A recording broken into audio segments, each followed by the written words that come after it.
नमस्कार, द ओली को देखने वालों का स्वागत है। क्या बंद हो जाएगी फ्री राशन स्कीम? क्या खत्म होने वाली है प्रधानमंत्री गरीब कल्याण अन्न योजना यानी PMGKAY? 80 करोड़ लोगों को मिलने वाला मुफ्त राशन अब सवालों के घेरे में है। सरकार की बड़ी बैठक दिल्ली में होने वाली है और इसी में तय होगा कि यह फ्री राशन योजना अपने मौजूदा रूप में जारी रहेगी या इसमें बड़ा बदलाव आएगा। आइए जानते हैं पूरा मामला। इस समय PMGKAY प्रधानमंत्री गरीब कल्याण अन्न योजना के तहत देश के करीब 80 करोड़ लोगों को हर महीने 5 किलो गेहूं या 5 किलो चावल मुफ्त में दिया जाता है। ये योजना कोविड-19 पैंडेमिक के समय शुरू की गई थी ताकि गरीबों को भूखा ना रहना पड़े। लेकिन अब सरकार पर सवाल उठ रहे हैं, क्या ये योजना अब सरकार को फाइनेंशियल बर्डन यानी वित्तीय बोझ लग रही है? क्या यह योजना सिर्फ चुनाव जीतने का पॉलिटिकल टूल बन गई थी? आंकड़ों पर नजर डालें तो 2021-22 में सरकार ने 2.86 लाख करोड़ रुपए की फूड सब्सिडी दी। 2022-23 में यह घटकर 2.72 लाख करोड़ रही। 2023-24 में और कम होकर 2.11 लाख करोड़ रही। 2024-25 में सिर्फ 1.97 लाख करोड़ कर दी गई और 2025-26 के लिए लगभग 2.3 लाख करोड़ रखा गया।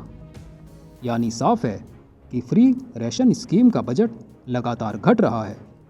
दिल्ली में जो बैठक होने वाली है उसमें फूड सेक्रेटरीज यह तय करेंगे कि क्या सभी 80 करोड़ लोग सच में एलिजिबल बेनिफिशियरीज हैं।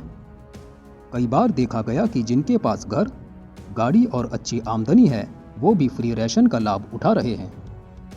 वहीं कई असली गरीब लोग सिस्टम में छूट जाते हैं और उनको राशन नहीं मिल पाता। इसलिए सरकार अब वेरिफिकेशन और बेनिफिशियरी रिव्यू की तैयारी कर रही है। विपक्ष सवाल पूछ रहा है कि जब चुनाव आते हैं तब तो सरकार कहती है कि हमने 80 करोड़ लोगों को खाना दिया, लेकिन चुनाव जीतने के बाद कहा जाता है कि ये योजना भारी बोझ है।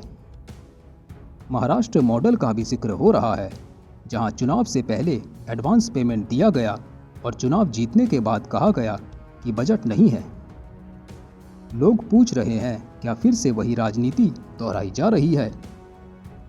तो अब सबसे बड़ा सवाल यही है, क्या 80 करोड़ लोगों को मिलने वाला फ्री राशन बंद हो जाएगा या फिर PMGKAY में सिर्फ असली गरीबों को शामिल किया जाएगा? यह फैसला आने वाले दिनों में होगा, लेकिन अगर ये योजना बंद हुई या बदली गई तो इसका सीधा असर गरीब जनता पर पड़ेगा और साथ ही आने वाले चुनावों पर भी। आप क्या सोचते हैं, क्या फ्री राशन योजना सच में गरीबों के लिए है या यह सिर्फ इलेक्शन पॉलिटिक्स का हिस्सा है? कमेंट्स में अपनी राय ज़रूर बताइए। आपका कीमती समय देने के लिए धन्यवाद।